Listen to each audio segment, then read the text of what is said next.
সেখানে আর দাঁড়ালো না, খুব ভালোই বুঝলো সে মাইরাকে ইরফানের অপছন্দের তালিকায় রাখার প্রশ্ন তুলেছিল বলে ইরফান মাইরাকে নিয়ে স্বীকারোক্তির পাশাপাশি কাজেও অ্যান্সার দিয়ে দিল। অন্তরার চোখে বাঁধ ভেঙেছে। দ্রুত পা চালালো তার বাড়ির দিকে। তার ভাগ্যটা এমন না হলেও পারত।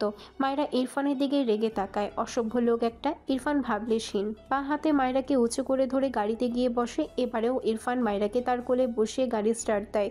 মায়রা মনে ভীষণ অভিমান। লোকটা তাকে ইচ্ছে করেই নিতে আসে না কবে থেকে। যদি আসতো তবে তবে কি এমন হতো? ইরফান কোল থেকে নেমে পাশের সিটে যেতে চায়। ইরফান মায়রাকে তার সাথে চেপে ধরে এই গম্ভীর গলায় বলে। What happened? মায়রা মোচড়ামুচড়ি করতে করতে বলে। ছাড়ুন আমায়, আমায় তো ভুলেই গেছেন আপনি। এখন কেন এসেছেন? ইরফান মায়রার পিঠে তার বুকে লাগিয়ে বসায়। ইরফান মায়রার কাঁধে থুতনি রাখে। দু হাতে গাড়ির স্টিয়ারিং ঘোরাতে ঘোরাতে ঠোঁট বাঁকিয়ে সূক্ষ্ম হেসে মৃদু স্বরে বলে, স্টুপিড, বড় হও, নয়তো আরো ভুলে যাব। কথাটা বলে গাড়ির ভেতরে লাইট অফ করে দেয়। বাঁ হাতে মায়রার মাথার উপর থাকা হিজাব নামিয়ে দেয়। ডান পাশের কাঁধ থেকে হিজাব নামিয়ে দেয়। দৃষ্টির সামনে ডান হাতে স্টিয়ারিং ঘোরায়। এরপর বাঁ হাতে মায়রার পেট বরাবর হাত রেখে ঘাড় ঘুরিয়ে মায়রার গলার ভাঁজে মুখ গুজে শব্দ করে একটা চুমু খায়। এরপর দৃষ্টি রাখে রাস্তার পানে। মায়রা কারেন্টের শক খাওয়ার মতো ছটকা খায়। মেয়েটা বুঝতেই পারেনি, জমে গিয়ে চুপটি করে বসে থাকে। ইরফান আবারও মায়রার কাঁধে তার থুতনি ঠেকিয়ে দু হাতে গাড়ির স্টিয়ারিং ঘোরাতে ঘোরাতে মৃদুস্বরে বলে, আর কখনো অপরিচিত কারো সঙ্গে একা কোথাও যাবে না, আন্ডারস্ট্যান্ড? মায়রা মিনমিন করে জিজ্ঞেস করে। ইরফান গম্ভীর গলায় বলে। মায়রা ডোন্ট নো। ঘাড় বাঁকিয়ে ইরফানের দিকে তাকিয়ে আপনি বলছেন না কেন আমাকে? ইরফান গাড়ি সাইড করে। এরপর দু হাতে মায়রাকে তার দিকে টেনে নিয়ে বলে, ফালতু কোয়েশ্চেনের অ্যান্সার করি না আমি। কেন গিয়েছিলে ওখানে? মায়রা উত্তর করে না। এই লোক তার কোশ্চেনের অ্যান্সার দেয় না, সেও দিবে না। মাথা নিচু করে মুখ বাঁকায়। ইরফান ভ্রু কুঁচকে বলে। কিছু আস্ক করেছি? মায়রা মাথা তুলে ইরফানের দিকে তাকিয়ে মুখ ফুলিয়ে অভিমানী কণ্ঠে বলে, আপনি আমাকে বলেননি, আমিও বলবো না। কথাটা বলে ইরফানের কোল থেকে উঠতে চায়। ইরফান মায়রার হাত টেনে গম্ভীর গলায় বলে, শি ওয়াজ মাই ফ্রেন্ড। মায়রা পিট পিট করে তাকায় ইরফানের দিকে। ইরফান মায়রার গালে হাত ডুবিয়ে মায়রার ঠোঁট জোড়ায় দৃষ্টি রেখে শীতল কণ্ঠে বলে, I want feedback, you know, I am very thirsty. আবছা অন্ধকার, আবছা আলোর সমন্বয়ে ইরফান আর মায়রা একে অপরকে ঝাপসা দেখল। ইরফানের দৃষ্টিতে মায়রা তার লাজুক চোখ জোড়া নামিয়ে নেয়। ইরফান সূক্ষ্ম হাসল। মায়রা নড়াচড়া করল না, বরং ইরফানের সাথে সিটিয়ে গিয়ে দু হাতে ইরফানের বুকের কাছে শার্ট আঁকড়ে ধরে ইরফানের বুকের ডান গাল ঠেকিয়ে হঠাৎই ফুপিয়ে উঠল। ইরফান বিচলিত হয়। মায়রা হঠাৎ উঠতে চায়। মায়রা মাথা উঠায় না। ইরফান বিচলিত কণ্ঠে বলে, what happened? Are you okay? Don't cry. কিছু করছি না। কথাটা বলে ডান হাতে মায়রার গাল স্পর্শ করে। চোখগুলো ফুলে গিয়েছে। মায়রা চোখ তুলে তাকায় ইরফানের দিকে। দু হাতে ইরফানকে জড়িয়ে ধরল। এরপর চোখ বুঝল। ইরফান তীক্ষ্ণ চোখে তাকিয়ে দেখল মায়রাকে। গালের সাথে পানি লেপ্টে রয়েছে। ইরফান ডান হাতে মায়রার ভেজা গাল মুছে দেয়। দ্বিতীয়বার ইরফান হাত বাড়ালে মায়রা বাঁ হাতে ইরফানের হাত ছাড়া দেয়। ইরফান তবদা খেয়ে যায়, চোখ নামিয়ে বলে, স্টুপিড, কি প্রবলেম? মায়রা ইরফানকে ওভাবেই ধরে রাখল। ইরফানের বুক থেকে মাথা উঠালো না। মাথাটা একটুখানি উঠিয়ে কান্নামাখা গলায় বলে, আপনি হার্টলেস, দুদিন পর পর আমাকে ভুলে যান, পাষাণ লোক। ইরফান তীক্ষ্ণ দৃষ্টিতে তাকিয়ে মায়রার কথা শুনল। মায়রার চোখ থেকে আবারও পানি গড়িয়ে পড়ে। মায়রার চোখ বুজে ইরফানের বুকে মুখ গুজল। ইরফান মায়রাকে টেনে মায়রাকে তার মুখোমুখি করে ঠান্ডা গলায় বলে, কান্নার কারণ এটাই? মায়রা পিটপিট করে তাকায় ইরফানের দিকে। ইরফান তাকে অ্যাভয়েড করে বলে সে কাঁদছে। ইরফান ব্যাপারটা ধরতে পেরেছে। বুঝতে পেরেই মায়রা দ্রুত চোখ খিচিয়ে নিয়ে বলে, আমি বাড়ি যাব। ইরফান গম্ভীর মুখে মায়রার মুখপানে চেয়ে রইল খানিক। কানের পিঠ পেরিয়ে মায়রার চুলের ভাঁজে তার 4 আঙ্গুল চালিয়ে ঠোঁট বাঁকায় সামান্য। বাঁ হাতে মায়রাকে তার দিকে আরেকটু টেনে নিয়ে মৃদুস্বরে বলে, you are really a stupid girl, that's why I don't like you. ইরফানের কথাটা শুনে মায়রার চোখ মেলে তাকায়। ইরফান মায়রার দিকেই চেয়ে মায়রা ফোঁস করতে করতে একদম ইরফানের মতো করে বলে, আই হেট ইউ। ইরফানের চোয়াল ঝুলে যায়। বিস্ময় দৃষ্টিতে তাকায় মায়রার পানে। মায়রা ইরফানের বুকে মুখ ঠেকিয়ে মিটি মিটি হাসলো ইরফানের রিয়াকশন দেখে। কিন্তু সে ইরফানকে জড়িয়ে ধরেছে খেয়াল করতেই ভীষণ লজ্জা পেল। ধীরে ধীরে ইরফানকে ছেড়ে মাথা নিচু করেই পাশের সিটে বসতে চায়। এই জন্য একটু সরতে নিলেই ইরফান মায়রার ডান হাতে এক টান দিয়ে নিয়ে মায়রার ঠোঁটজোড়া আঁকড়ে ধরে। মায়রা হতভম্ব। ইরফান মায়রার গলায় তার ডান হাত আলতো হাতে স্লাইড করতে থাকে। বাঁ হাতের মুঠোয় মায়রার দু হাত আঁকড়ে ধরে। বেশ কিছুক্ষণ পর ইরফান মায়রাকে ছেড়ে দেয়। মায়রা মাথা নিচু করে নেয়। ইরফান মায়রার দু হাত ছেড়ে খোলা চুলগুলো গলার সামনে থেকে সরিয়ে পেছনের দিকে নিয়ে রাখে। ডান হাতে মায়রার মুখ উঁচু করে। মায়রা চোখ বুজে নিয়েছে। ইরফান ঠোঁট বাঁকিয়ে একটু হাসল বোধহয়। দু হাতে মায়রার পিঠ আগলে নিয়ে মেয়েটার গলার ভাঁজে মুখ নিয়ে লম্বা শ্বাস টেনে নেয়। মায়রা কেঁপে ওঠে। ইরফান ওভাবেই ঠান্ডা গলায় বলে, স্টুপিড গার্ল, হেটকে লাভে কনভার্ট করে নিব, ডোন্ট ওয়ারি। শুদ্ধ খাবার টেবিলে বসে কারোর সাথে ফোনে কথা বলছিল। ত্রিনা বেগম সামিয়াকে বললেন শুদ্ধকে খাবার বেড়ে দিতে। সামিয়া মাথা নাড়িয়ে বলে, তুমি দাও ট্রিনা আম্মা। ত্রিনা বেগম বিরক্ত হয়ে বলে, কি সমস্যা তোর? দুদিন পর ওর ঘরে গিয়ে বসে থাকবি, এখন 2 মিনিটের জন্য সামনে যেতে পারছিস না? যা খেতে দে, আমার ছেলেকে অপেক্ষা করছে, আমার শরীরটা ভালো লাগছে না। সামিয়া ঢোক গিলল। মেয়েটা ভীষণ নাজুক স্বভাবের। ত্রিনা বেগম তার ঘরের দিকে যেতে যেতে বলেন, খাবার দে যা, আর একবার দোনামোনা করলে থাপ্পড় খাবি। ত্রিনা বেগমের শাসনে মেয়েটি চুপসে যায়। আর চোখে একবার শুদ্ধর দিকে তাকালো। শুদ্ধ হাসতে হাসতে কারোর সাথে কথা বলছে। মাথা নিচু তার, তবে একটু পর পর গা দুলিয়ে হাসছে। সামিয়া বেশ কিছুক্ষণ শুদ্ধর দিকে তাকিয়ে রইল। শুদ্ধর কিছু কথা কানে আসে। ওই না না না প্লিজ। কথাটা শুনে সামিয়া ফিক করে হেসে দিল। শুদ্ধ হাসির শব্দ পেয়ে মাথা তুলে তাকায়। সামিয়াকে তার দিকে চেয়ে হাসতে দেখে ভ্রু কুঁচকে নিল। এরপর চোখ সরিয়ে আবারও কথা বলায় ব্যস্ত হয়। শুদ্ধ তাকানোর সাথে সাথেই সামিয়া চোখ সরিয়ে নিয়েছিল। মেয়েটি লজ্জা পেয়েছে। শুদ্ধর কথা বলা শেষ করে গা টানা দিয়ে তার মাকে ডাকলে সামিয়া এগিয়ে এসে বলে, আপনার আম্মা আমাকে খাবার দিতে বলেছে, তার শরীর ভালো না। শুদ্ধ সামিয়ার দিকে একবার তাকালো। এরপর কিছু না বলে চেয়ার থেকে উঠে তার মায়ের ঘরে যায়। সামিয়া বোকা চোখে শুদ্ধর প্রস্থান দেখল। ত্রিনা বেগম ওই কথাটা যে কথার কথা তাকে বলেছিল যেন সে শুদ্ধকে খেতে দেয়, এটা সামিয়া বুঝেছিল। কিন্তু মুখ ফসকে শুদ্ধকে বলে দিয়েছে। শুদ্ধ তার মায়ের পাশে বসে জিজ্ঞেস করে, মা, কি হয়েছে তোমার? ত্রিনা বেগম ছেলের কণ্ঠে চোখ মেলে তাকায়। ছেলের চিন্তিত মুখখানা দেখে বলেন, কিছু হয়নি তো আমার। তোর কি হয়েছে? শুদ্ধ চোখ ছোট ছোট করে তাকিয়ে বলে, ওই মেয়েটা যে বললো তুমি অসুস্থ। ত্রিনা বেগম কপাল চাপড়েলেন। এই সামিয়াকে নিয়ে আর পারে না। শুদ্ধর মুখে হাত বুলিয়ে বলে, আমার কিছু হয়নি বাবা, ঘুম পেয়েছে আমার, তুই খেয়ে নে। দুপুরেও তো বাইরে কি ঘাস না খাস। শুদ্ধ তার মাকে দেখে বুঝলো আসলেই তার মা সুস্থ। তাই আর কথা না বাড়িয়ে ঘরের লাইট নিভিয়ে দরজা ভিড়িয়ে বাইরে চলে গেল। শুদ্ধ সামিয়ার দিকে চেয়ে গম্ভীর গলায় বলে, আমার মায়ের অসুস্থতা নিয়ে মস্করা করস, আর একদিন এমন দেখলে থাপড়ে বয়রা বানিয়ে দিব বলে দিলাম। সামিয়া মাথা নিচু করে রাখে। সে তো মিথ্যে বলেনি, কিন্তু ত্রিনা বেগমের বলা কথাটা মিথ্যে জেনেও ভুল করে শুদ্ধকে বলে ফেলেছে। মিনমিন করে বলে, জি দুঃখিত। শুদ্ধ নিজে নিজেই টেবিলের উপর রাখা খাবার তার প্লেটে বেড়ে নেয়। সামিয়া এগিয়ে এসে বলে, আপনি বসুন, আমি দিচ্ছি। শুদ্ধ বিরক্ত হলো। ইদানিং মেয়েটাকে তার আশেপাশে বেশি দেখে, যেটাতে সে খুবই আনইজি ফিল করে। কোনো উত্তরই করল না। সামিয়া একপাশে দু হাত একসাথে জমা করে দাঁড়িয়ে রইল। শুদ্ধ তার মতো চুপচাপ খেয়ে বেসিনে হাত ধুয়ে নিল। এরপর কোনো দিকে না তাকিয়ে তার ঘরের দিকে যেতে নিলে কোনো কিছুর শব্দ পেয়ে দাঁড়িয়ে পড়ে। পিছু ফিরে দুপা এগিয়ে আসলে দেখলো সামিয়া মাটিতে বসে আছে। শুদ্ধ অদ্ভুতভাবে তাকায়। শব্দ পেয়েছে মানে পড়ে গিয়েছে। এত বড় মেয়ে পড়লো কেমনে? সামিয়া ওঠার চেষ্টা করছে। বেচারি যেমন লজ্জা পেয়েছে তেমনি কোমরে ব্যথাও পেয়েছে। শুদ্ধ এগিয়ে গিয়ে কিছু দেখে জিভে কামড় দিল।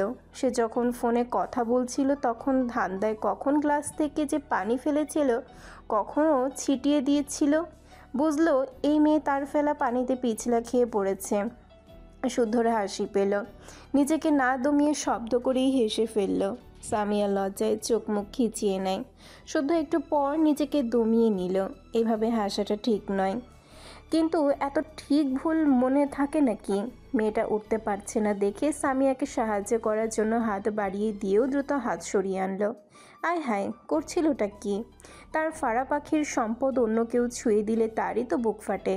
সামিয়া শুদ্ধর হাত বাড়ানোর চোখে পড়েছিল, সাথে সাথে গুটিয়ে নিতে দেখে মেয়েটা অবাক হয়ে শুদ্ধর দিকে তাকায়। শুদ্ধ তার মায়ের ঘরের দিকে একটু এগিয়ে গিয়ে বলে, ও গো আমার সুস্থ মা, বেরিয়ে এসো, তোমার মেহমান পড়ে গিয়েছে, এসো এসো। সামিয়া অবাক হয়ে শুদ্ধর দিকে তাকিয়ে রইল। শুধু তার মাকে বেরিয়ে আসতে দেখে তার ঘরের দিকে চলে যায়। টিনা বেগম ঘর থেকে বেরিয়ে সামিয়াকে মেঝেতে দেখে দ্রুত এগিয়ে গেলেন। শুদ্ধর কানে আসলো মায়ের কথা। পড়লি কিভাবে, দেখে চলবি না? শুদ্ধ হাসল। তার মা তো জানে না তার মহান ছেলের জন্য বেচারি মেহমান ঠাস হয়ে গিয়েছে।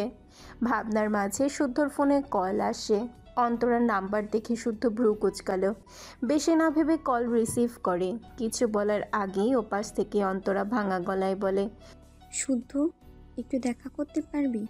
শুদ্ধ ভ্রু কুচকে বলে, কোন সুখে? রাত বাজে 9টা, বাইরে গেলে একমাত্র আমার বউয়ের জন্যই যাব, নয়তো নেভার। অন্তরা ভ্রু কুচকে বলে, ফাইজের বোন তো এক সরল সোজা, কি সুন্দর একটা মেয়ে। তোর মতো বাদরের গলায় ফাড়ার মুক্তটা কেন ঝুলতে চাইছি বুঝলাম না। শুদ্ধ ইনোসেন্ট মুখ করে বলে, কি? ফাড়া মুক্ত? ইম্পসিবল। ও সাক্ষাৎ ডাইনি, আমার সেকেন্ড মা। আমায় মারাত্মক জ্বালায়। একটু বিয়ের আগে থেকে স্বামীর সেবা করার প্র্যাকটিস করবে, তা না করে শুধু ডাইনির মতো দেমাক দেখায়। বিয়ে না করতেই জীবন আমার তেনা তেনা ফেনা ফেনা সব হয়ে যাচ্ছে ইয়ার। অন্তরা এত দুঃখের মাঝেও হেসে ফেলল শুদ্ধর কথায়।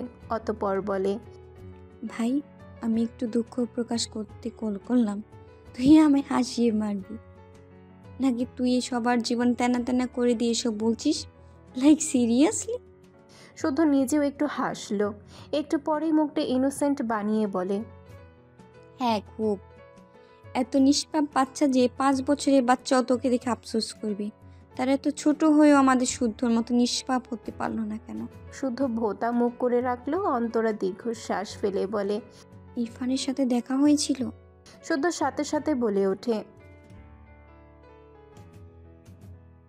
অন্তরা বিরক্ত হলো। শুদ্ধ হাসলো।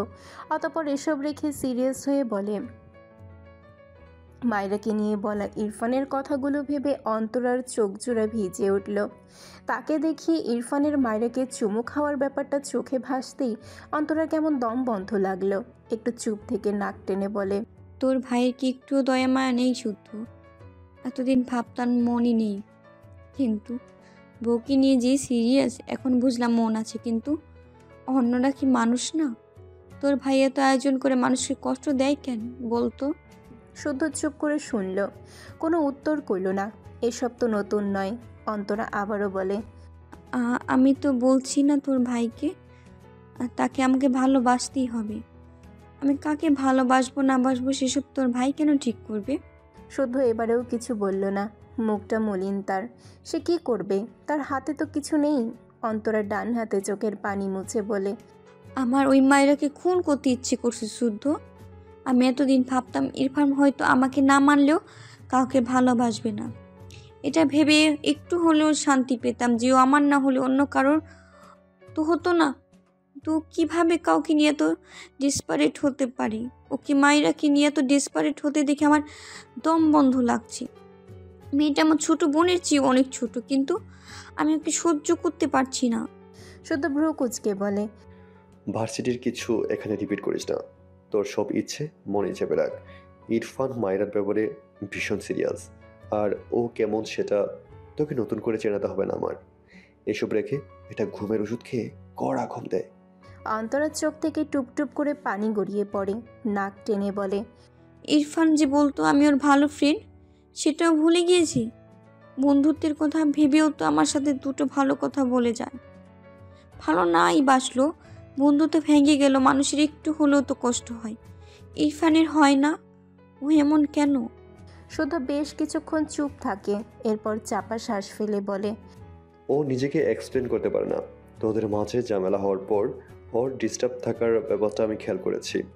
ছোট থেকে একসাথে আছি, একটু একটু করে নিজ থেকে যা বুঝেছি আর কি। ও তো মুখে বলার মানুষ নয়, সব জেনেও এসব বলছিস কেন? অন্তরা নীরবে কাঁদল, এরপর বলে, ইরফানকে আমার সাথে বন্ধু হয়ে কথা বলতে বলবি শুদ্ধ? আমি শুধু চাই ও আমার সাথে দুটো কথা বলুক, আমাকে ক্ষমা করুক। শুদ্ধ মৃদুস্বরে বলে, বলবো, কান্না থামা মেরিমা। তোর বৌমাকে একটু শেখাতো কিভাবে স্বামী সেবা করতে হয়। অন্তরা নাক টেনে টেনে বলে। বিয়ে কবে করবি? শুদ্ধ একটু আনমনা হয়ে বলে, মাকে কিভাবে ম্যানেজ করব সেটা ভাবছি। করবো তো অবশ্যই, একটু টাইম নিচ্ছি। প্যারা নাই, মা আমার বহুত বালা, ছেলের পছন্দ ফিরাবে না, কিন্তু মাকে কষ্ট দিতে একটু ভয়ও লাগে। আর অন্তরা মুখ বাঁকিয়ে বলে। তাহলে ফারহাকে ভুলে যা। শুদ্ধ চেঁচিয়ে ওঠে, ইম্পসিবল। মা আর ফাড়া দুজনেই আমার ঘরে থাকবে। বাল, কই একটু সাহস দিবি, তা না উল্টো বেয়াদব মাকে কথা বলিস। অন্তরা হাসলো। তাদের মাঝে এক খাঁটি প্রেমিক শুদ্ধ ভার্সিটি লাইফ থেকে জান প্রাণ দিয়ে একজনকে ভালোবাসে। তাদের ফ্রেন্ড সার্কেলের মাঝে নাসিমার অন্তরা এই কথা জানতো, ফাইজকে জানায়নি, ফাইজের বোন ফারা। এই জন্য শুদ্ধ সবসময় তাকে আর নাসিমকে বলতো সে মধ্যবিত্ত, তার জন্য ফারা নয়। কিন্তু যখন শুদ্ধ সেটেল হয়, সে নিজেই ফাইজকে বলেছিল, ইরফানকে বলতে গিয়েছিল। ইরফানের অ্যান্সার ছিল, আই নো এভরিথিং। শুদ্ধর মাথায় হাত। শুদ্ধ ইরফানের কথাগুলো ভেবে বিড়বিড় করে। শালা, বর বউ দুটোই সিসিটিভি। ইরফান তার বাবাকে কল করে বলে দিয়েছে মাইরা তার সাথেই আছে। ইরফান মাইরাকে নিয়ে একটা শপিং মলে যায়। মাইরার হাত তার হাতের মুঠোয় রেখে চারিপাশে চোখ বুলিয়ে একটা গ্রিন কালারের জামা চুজ করলো। এরপর জামাটি নিয়ে মাইরার সামনে নিয়ে ট্রায়াল রুমে যেতে বলে। মাইরা এসব জায়গায় কখনো আসেনি, কেমন যেন অস্বস্তি লাগছে তার। আমতা আমতা করে বলে, আমি বাইরে চেঞ্জ করতে চাই না। ইরফান ভ্রু কুচকে তাকায়, মৃদুস্বরে বলে। ওয়াই? মাইরা কি বলবে বুঝতে পারে না, মিনমিন করে বলে, বাড়ি চলুন। ইরফান গলা নামিয়ে বলে। ওকে, গাড়িতে এসো, চেঞ্জ করিয়ে দিচ্ছি। মাইরা চোখ বড় বড় করে তাকায়। ইরফানের হাত থেকে জামা কেড়ে নিয়ে দ্রুত ট্রায়াল রুমের দিকে যায়। ইরফান দু হাত প্যান্টের পকেটে রেখে মাইরার দিকে তাকিয়ে ঠোঁট ভাকিয়ে সূক্ষ্ম হাসে। কিছুক্ষণের মাঝে মাইরা জামাটা গায়ে জড়িয়ে ট্রায়াল রুম থেকে বেরিয়ে আসে। হাঁটুর নিচ পর্যন্ত গ্রিন কালারের গোল জামা, সেম কালারের একটা চুড়ি পায়জামা, সাথে ওড়না মাথায় দেয়া। মাইরা ধীর পায়ে এগিয়ে আসে ইরফানের দিকে, মাথা নিচু তার। মাইরার পায়ে কিছুক্ষণ আগে ইরফানের কিনে দেয়া একজোড়া ব্ল্যাক কালারের জুতো। ইরফান মাইরার আলতো পায়ে হেঁটে আসা গভীর মনোযোগ দিয়ে দেখে। তার মনে হলো মেঝে ব্যথা পাবে, এই জন্য মাইরা এত আলতোভাবে মেঝেতে পা ফেলছে। ব্যাপারটাই বিরক্ত নয়, বরং ভালো লাগা কাজ করলো। দৃষ্টি উপরের দিকে তুলে তাকায়। মাথা নিচু করে তার দিকেই এগিয়ে আসছে মেয়েটি। ইরফানের ঠোঁটের কোণে হাসি ফুটল, বিড়বিড় করলো, মাই গ্রিন বার্ড ফ্লাওয়ার। কয়েক সেকেন্ড পেরোতেই হঠাৎই ইরফানের ঠোঁটে লেগে থাকা হাসি মিলিয়ে গিয়ে দু চোখে ক্রোধ জমা হয়। চোয়াল শক্ত হয়ে যায়। ডান হাত মুষ্টিবদ্ধ করে তীক্ষ্ণ চোখে তাকায় মাইরার থেকে দু হাত দূরত্বে মাইরার দিকে এগিয়ে যাওয়া একটি ছেলেকে দেখে। বড় বড় পা ফেলে বাঁ হাতে মাইরাকে টেনে তার বাম পাশে এনে মাইরার মাথার পিছনে হাত দিয়ে তার বুকের বাঁ পাশে মাইরার কপাল চেপে ধরে। এক সেকেন্ডও সময় ব্যয় না করে ছেলেটির সামনে ডান পা বাড়িয়ে দেয়। সামনে কাচের টেবিলের উপর ভারী কাঁচ ছিল। ছেলেটি সেই কাচের উপর মুখ থুবড়ে পড়ে যায়। কাঁচ ভেঙে টুকরো টুকরো হয়ে যায়। ছেলেটির আর্তনাদ করে ওঠে। ইরফান তীক্ষ্ণ চোখে চেয়ে থাকলো কিছু সময়। সামনের কাজকে টার্গেট করে ইরফান ছেলেটিকে ফেলেছে। আশপাশ থেকে মানুষজন এগিয়ে আসে। ইরফান ভাবলেশীন। মায়েরা মাথা উঠাতে চাইলে ইরফান মায়েরার কোমর ধরে উঁচু করে কয়েক পা পিছিয়ে যায়। মায়েরা দ্রুত মাথা ঘুরিয়ে পেছনে তাকাতে চাইলে ইরফান দু হাতে মায়েরার গাল চেপে মৃদুস্বরে বলে, ডোন্ট লুক। মায়েরা অবাক হয়ে ইরফানের দিকে তাকায়। ইরফান খুব স্বাভাবিকভাবে মায়েরার দিকে ভালোভাবে দৃষ্টি বুলিয়ে চেক করে বলে, সাইজ ঠিক আছে? মায়েরা এসব রেখে ইরফানের উদ্দেশ্যে বিচলিত কণ্ঠে বলে, পেছনে কি হয়েছে? ইরফান পেছনে একবার তাকালো। ছেলেটির মুখ পুরো রক্তাক্ত হয়ে গিয়েছে। ইরফান দৃষ্টি ঘুরিয়ে মায়রার পানে চেয়ে মৃদুস্বরে বলে, নাথিং। এরপর মায়রার কোমরের দিকে হাত দিয়ে চেক করতে চায় জামাটা কি ঢিল হয়েছে নাকি টাইট। মায়রার ইরফানের হাত আঁকড়ে ধরে বলে, কি করছেন? ঠিক হয়েছে তো? ইরফান আর কিছু বলল না। মায়রার পিছনে এসে দাঁড়িয়ে মৃদুস্বরে বলে, গো। মায়রা পেছনে তাকাতে মাথা ঘোরাতে চায়। তার আগে ইরফান পেছন দিয়ে মায়রার কপালে হাত দিয়ে মায়রার মাথা তার বুকে চেপে ধমকে বলে, স্টুপিড, আমাকে রাগিও না, যেতে বলেছি আমি। মায়রা অসহায় চোখে তাকালো। এই লোকটা এমন কেন? কি হয়েছে পেছনে? সবার কথা শুনে মনে হচ্ছে কেউ গুরুতর আহত হয়েছে, কিন্তু কিভাবে? কিছু ভাঙার আওয়াজও পেয়েছে। ইরফান মায়রাকে ছেড়ে গম্ভীর গলায় বলে, গো। মায়রা এগিয়ে যায়, ইরফান মায়রার পিছু পিছু। ছেলেটি মায়রার দিকে অদ্ভুত চোখে তাকিয়েছিল, সাথে ইচ্ছে করে মায়রাকে ধাক্কা দিতে চাইছিল। ছেলেটির সামনে বরাবর আয়না থাকায় কোনো কিছুই ইরফানের চোখ এড়ায়নি। ইরফান ঘাড় বাঁকিয়ে একবার মেঝেতে কাতরানো আহত ছেলেটার দিকে তাকিয়ে বিড়বিড় করে বলে, বাস্টার্ড।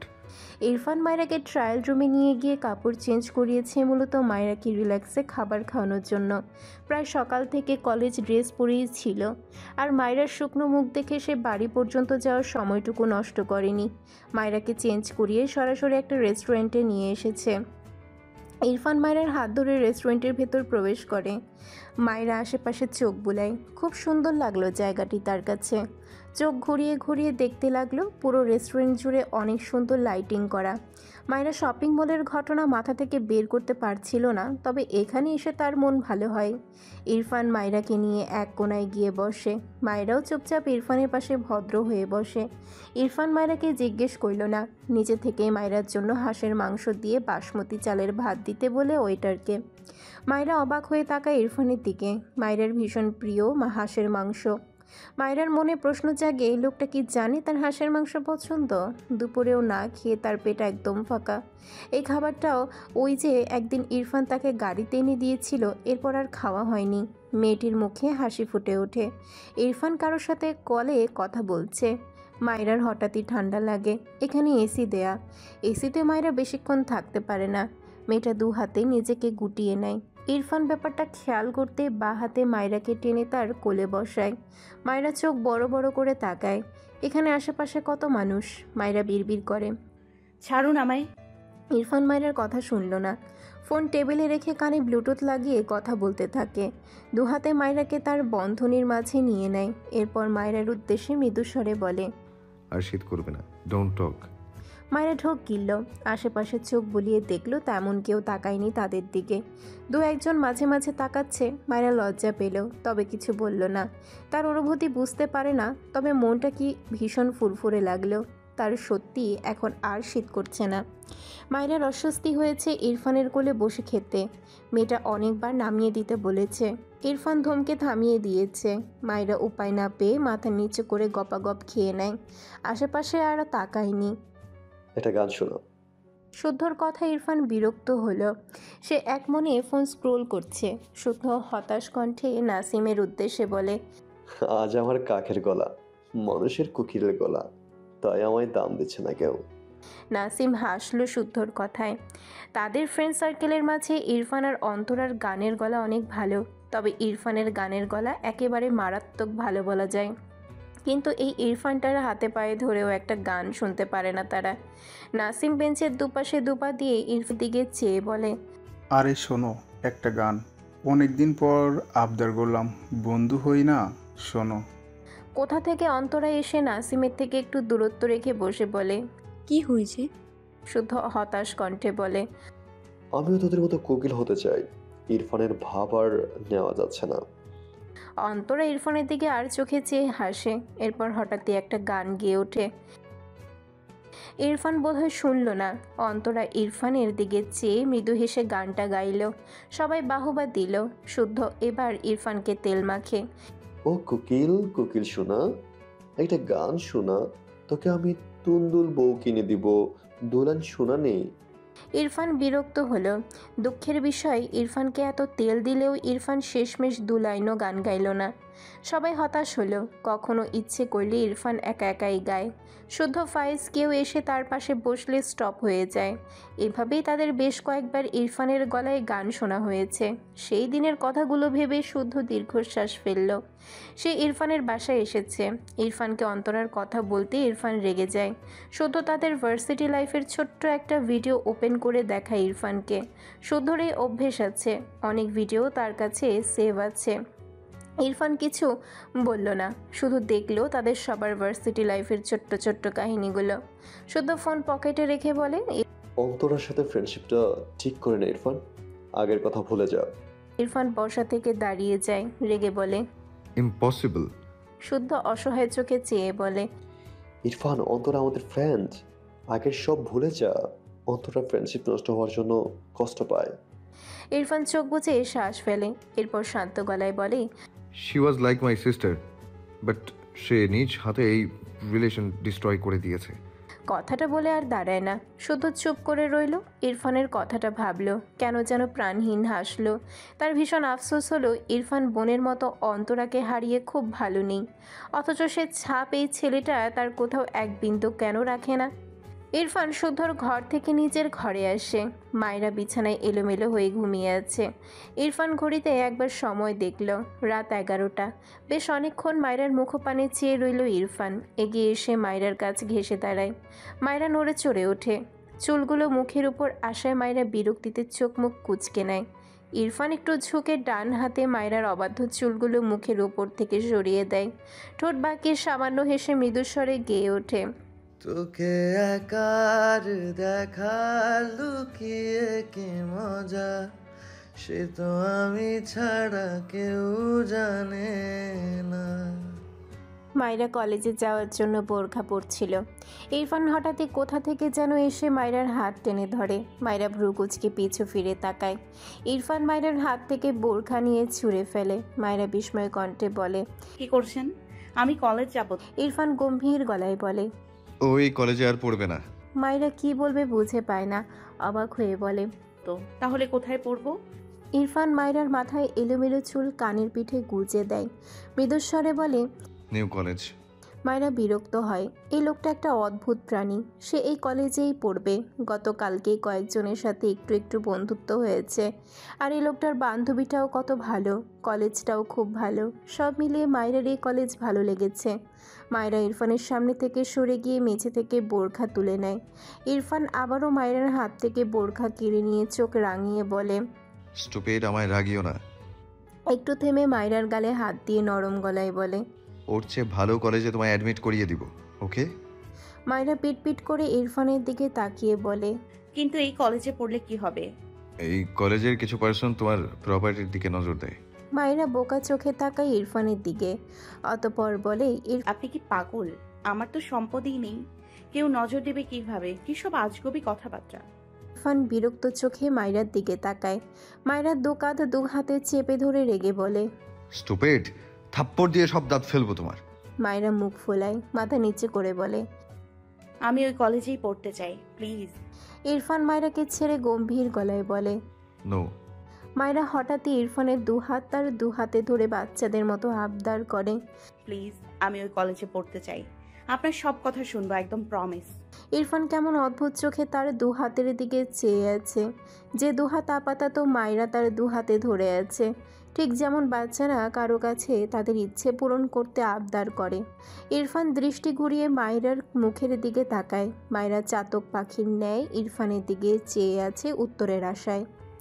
ইরফান মায়রার দিকে একটু চেপে দাঁড়িয়ে বলে, ওকে। মায়রার চোখ দুটো চকচক করে উঠল, উপ গদগদ হয়ে বলে, সত্যি? ইরফান মায়রার পানে চেয়ে আছে।